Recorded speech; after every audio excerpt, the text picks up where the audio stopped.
Maganda umaga sa iyo, DJ Chacha at kay Manong Ted at sa inyong mga tagapanood at taga-subaybay. Good morning po and thank you for being on the show. Eto nga sir, balikan ko lang lumabas po dun sa Senate hearing ang sinasabi, halos kalahati daw po nito nga SHS voucher budget nung 2024 and 2025 napunta daw sa non-poor households. Yun po ang sinasabi ni Senator Win Gatchalian. Ang estimate po niya, around 67% daw po ng beneficiaries ay hindi talaga totoong mahihirap na mga estudyante.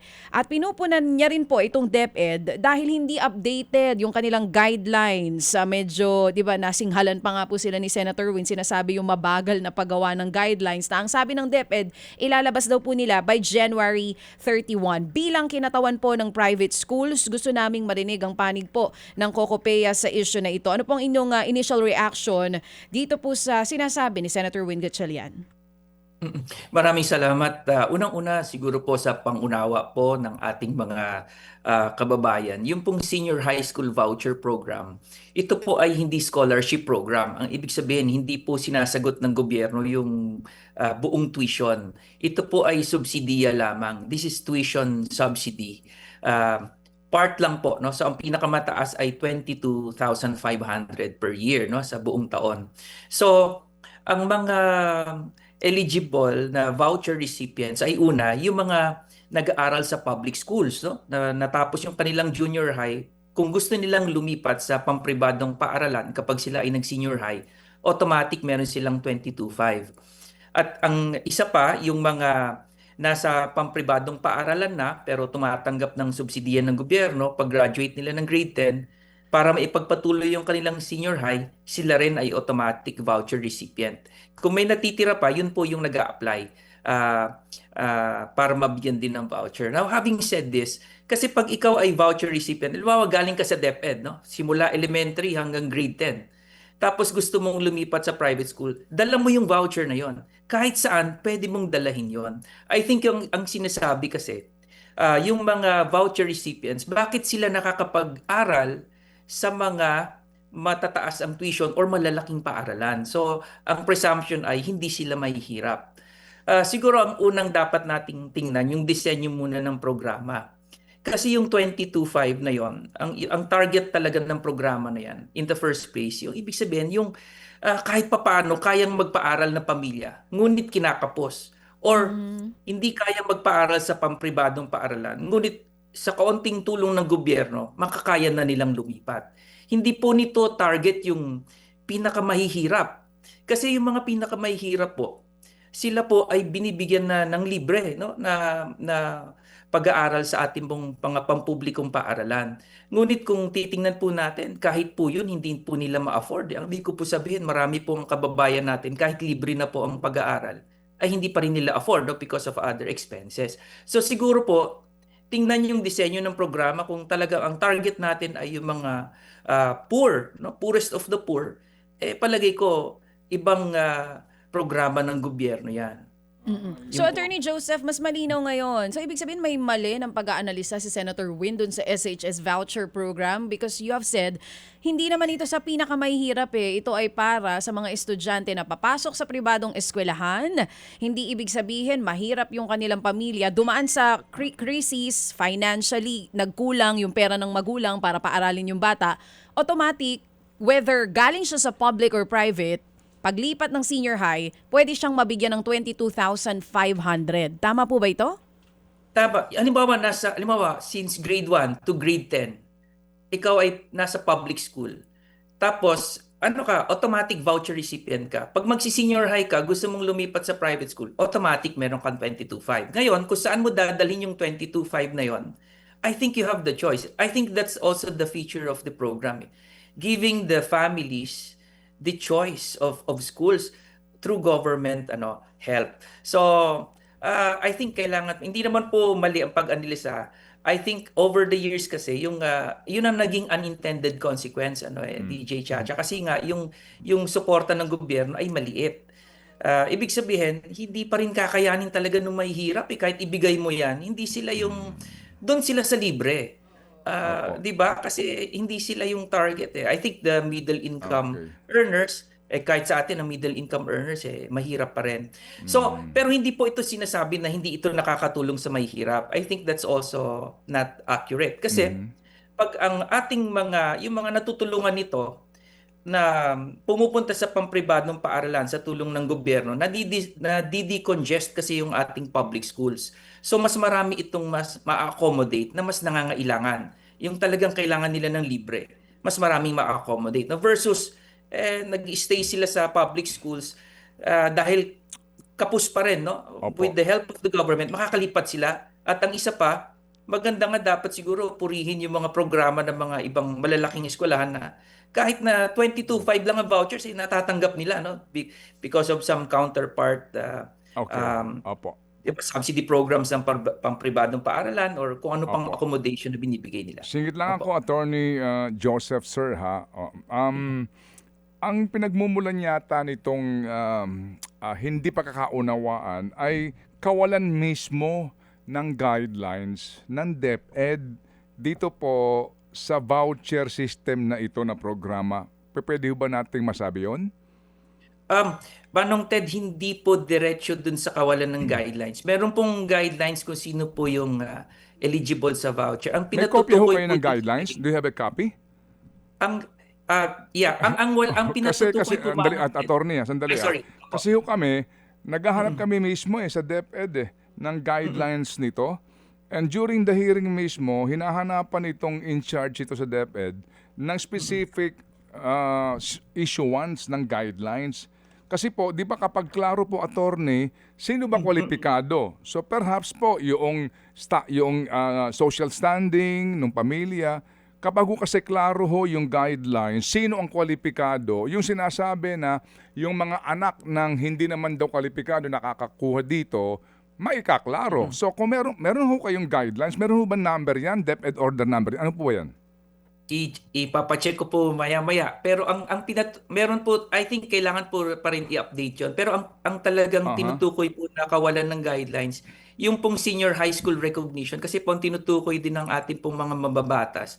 Kahit sino po mga senior high school ngayon na mga eskwelahan, basta magtayo ka, permit lamang, pwede ka nang mag-participate doon sa voucher program. Kaya po ang tinutukoy ng ating mga senador, kahit na hindi maganda ang kalidad, nakakapag-participate doon sa voucher program. Hinahanapan po yung DepEd ng guidelines for recognition. Ibig sabihin yung quality assurance po ng mga eskwelahan na magpa-participate dito. At hanggang ngayon po, wala pa rin po. Opo, sige po. So again, para ho natin medyo, para ho medyo maklaro natin yung issue and the possible na mga solusyon ho dito. Kasi unang-una, klaruhin natin, ang programa maganda. Tama, attorney, no? Walang duda.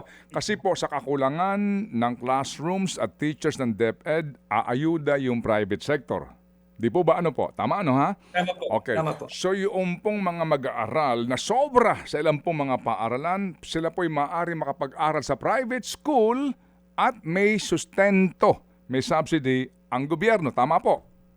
Tama po. Yes, Tama po. okay. So ang ganda ng programa. And then, ang bawat estudyanteng ito, may limitasyon lamang yung halaga na makukuha para po sa tuition ng bata. So ibig sabihin, attorney, kapag po kulang po yung subsidy ng gobyerno, yung private school, ano na po ang ginagawa doon sa estudyante? Iba-iba po, no? May mga mission schools po sila. May mga mission schools po na tumatanggap, for example, just for the voucher amount. Ibig sabihin, meron po silang partial scholarship. May mga ganun po. Yung iba Ayun. naman, may mga different accommodations. Nagdadagdag pa po sila ng mga Okay. discounts or any accommodation para matanggap po ang mga ito. Yun, so klaro yan, ano? May mga eskwelahan po na, kumbaga, pagkakawang gawa na lang nila, alam nila po na yung bata hindi kinakaya ng magulang, yung karagdagang tuition, bagamat ito po, hindi ito scholarship, di ba? Wala itong pinag-uusapan ditong mga grado na dapat mo ma-accomplish, no? Dito po sa SHS voucher program na ito. So may mga, attorney, may mga eskwelahan na tinatanggap pa rin yung bata, at inaabunuhan, kumbaga, ng school yung kakulangan. Okay, so ang ganda ng programa. Alright. Ngayon, dito po sa hearing nga ng Senado, ang sinasabi, sandali lang. Bakit sa record nitong mga nag-avail nito, hindi naman yung mga mahihirap na kwalipikado ang nakakakuha nito? So again, dyan po, ang sagot ninyo, attorney, ay Oo, hindi naman sa hindi mahirap. Pwede ho bang klaruhin nyo lang po para ho magkaroon tayo ng ano dito, resolution? Mm. Tama po. Yung I think yung pong mahirap kasi parang pag tiningnan niyo po yung voucher value, yung 22.5, talagang ang unintended consequence on ang mag-a-avail or ang mag-a-apply, yung may kakayanan pa ring magpaaral. Ngunit kailangan ng tulong ng gobyerno. Yung kung ang sinasabi po ay dapat yung sa poorest of the poor, ay palagay ko po hindi po sila nag-a-apply dahil nga po ang sabi ko nga po, libre na po sa pampublikong paaralan, marami pa rin po talaga ang hindi nakakapagpaaral eh. Correct. So, yun po kayang 22.5 hirap hirap na yung may kakayanan Yun. lalo na po yung poorest of the poor po. So, ang ibig ko sabihin, maaring iba pong programa ang dapat nating tingnan para lahat po ay mabigyan ng tulong kasama na po yung ating mga poorest of the poor na tinatawag po. Ayun. So, itong sinasabi ni attorney, tangkilikin po natin to. Parang PhilHealth. Ano ba definition ng poor? Ito ho yun, di ba, attorney? Tama? Opo. Kasi po sinasabi nga ng senador, ano po, ang sabi nga po niya sa kanya pong sa hearing nga, na hango daw po sa annual poverty indicators na survey, 67% ng senior high school voucher program beneficiaries from school year 2024 to 2025 are not considered poor. Sa yun po kasi, yung middle income earners po, na ang magulang po, ang sweldo po, may tuturing mo kahit na po 50 milyan, dalawa sila, 100,000, sa kotse, bahay, kuryente, etc. Tapos na nag-aaral ng anak mo, 4, may college kang dalawa, may dalawa kang anong tawag mo sa kanila? Rich? Sorry po, joke lang si attorney nagiging seryoso Pinapangiti ko lang siya. Di ba, attorney, tama ho ba yun yung ganong analysis na una po dito, dapat ma-identify mo ano ba ibig sabihin ng poor? Kasi po kung ang middle class po dito ang makikinabang, I pose no objection. Kasi kailangan din ng tulong di po ba, attorney? Tama po. Manong Ted, tama po. Nabanggit niyo po ang kolehiyo. So by analogy, tingnan po natin. Kasi ang kolehiyo po ngayon, libre sa lahat ng pampublikong mga kolehiyo. Yan din po ay regardless ng kanilang kita or family background. Basta mag-aaral ka sa state university or college, ikaw ay libre. So by analogy, pag tiningnan mo, bakit dito sa basic ed, kailangan hindi, ang presumption is kailangan hindi ka agad na sinasabing mahirap kahit galing ka sa DepEd school. So, iba parang and why would government also say na okay lang to spend like 50,000 per student in a state university pero spending 22.5 for basic ed waste of money, parang yun ang sinasabi nila. Parang hindi ko lang po din namin makita yung logic doon. And I think malaki pong tulong talaga ito. Education is imbued with public interest. Dapat po ay walang discrimination. I mean, kung sino po yung gustong magpaaral, dapat tulungan ng gobyerno. Dahil marami rin po kahit may kakayanan hindi po nagpapaaral ng tama So, I think there should be more scrutiny of the program. Kung ito po ay gusto natin targetin yung talaga may hirap, I think taasan po yung subsidiya ng gobyerno para hindi yung nata-target ay yung middle income earners. Para mas maraming ma-accommodate, taasan po ang voucher amount. Opo, and ibang usapin po yung fraud, no? That's a entirely different story. Yung nakakuha po ng bayad, yung private school, wala namang estudyante. Hindi ba? Yung iba ho yun, no? Yung fraud. Opo. Sa inyo ho bang hanay may ganun pong reports po naman, attorney? Ito ho yung sinasabi na yung mga ghost beneficiaries po ng programa. Yung pong nilinaw din po doon sa nakaarang hearing na yung ghost students na tinatawag ay hindi po sila technically ghost. Sila po ay totoong estudyante kasi meron po silang learner reference numbers.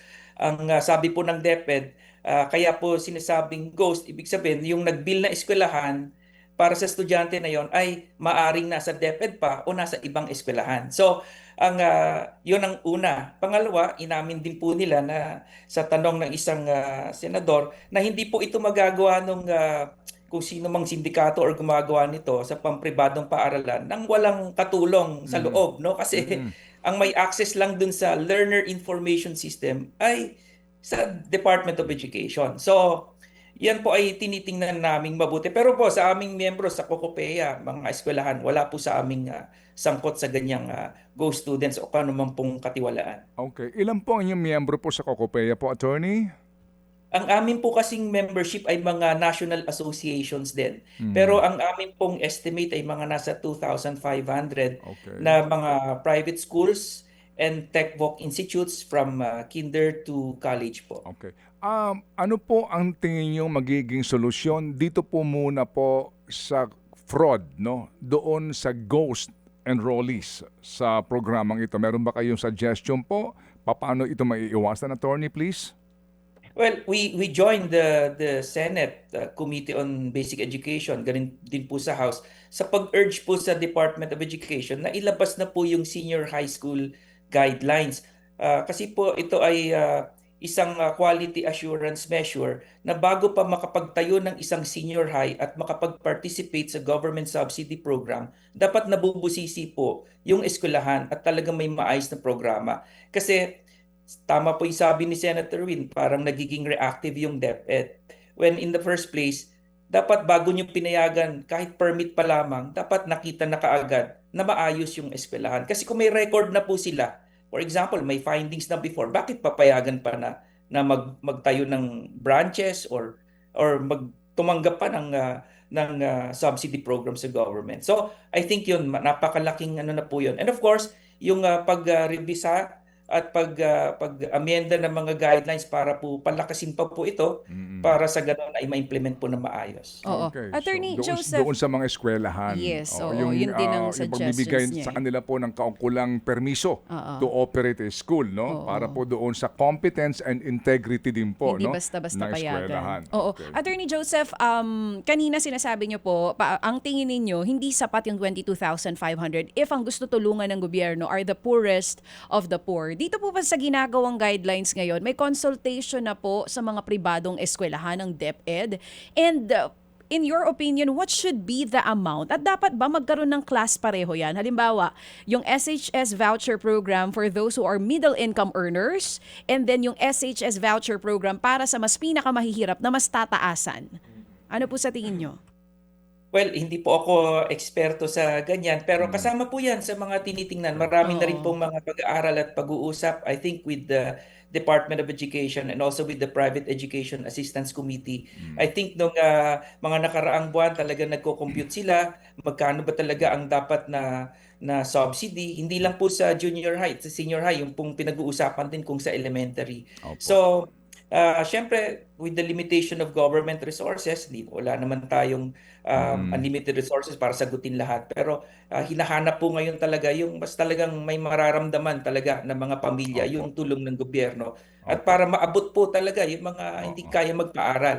So, Sige. yan po ay kino-compute po nila na parang pwedeng hindi lang isang amount but sabi nga nila parang socialized subsidy. No? You target depending on the amount, you also target different levels in the social class. Opo, mahirap siya eh. Mahirap. Medyo may Medyo mahirap. komplikasyon, di po ba? Oo, ito pong kumbaga socialized na uri po ng subsidy para po sa tuition ng mga mag-aaral na hindi na po ma-accommodate ng mga pampublikong paaralan. So in closing po, attorney, paiksi na lang po natin siguro kung nakikinig ngayon. Sana nga po ang ating mga policy makers dito po sa isyong ito. So ang inyo pong suggestion para po sa pagpapabuti pa ng programang ito ng pagtulong sa mga hindi po sa mga poorest of the poor, ika nga, para lang ho sa edukasyon ng ating mga kabataan, pakisimplify na lang po. Baka lang po meron sila pong mapulot dito po sa atin naging importanteng panayam at naiklaro po ang isyong ito, attorney, please. Number one, yung pong kung ang sabi po ang objective ay maabot pa po yung mas may hirap bukod sa nakakatanggap ng voucher subsidy ngayon, siguro po maaring pag-aralan kung maaari pang taasan yung voucher amounts.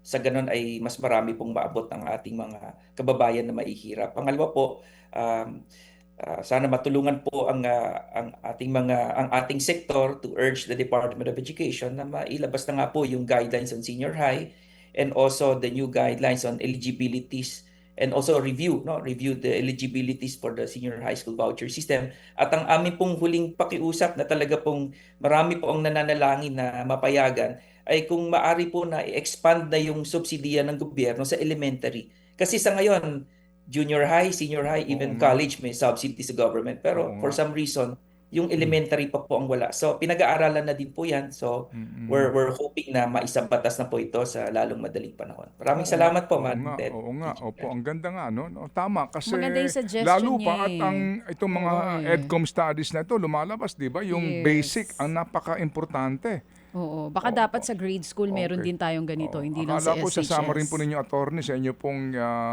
panawagan ay unawain din po natin itong mga pribadong paaralan.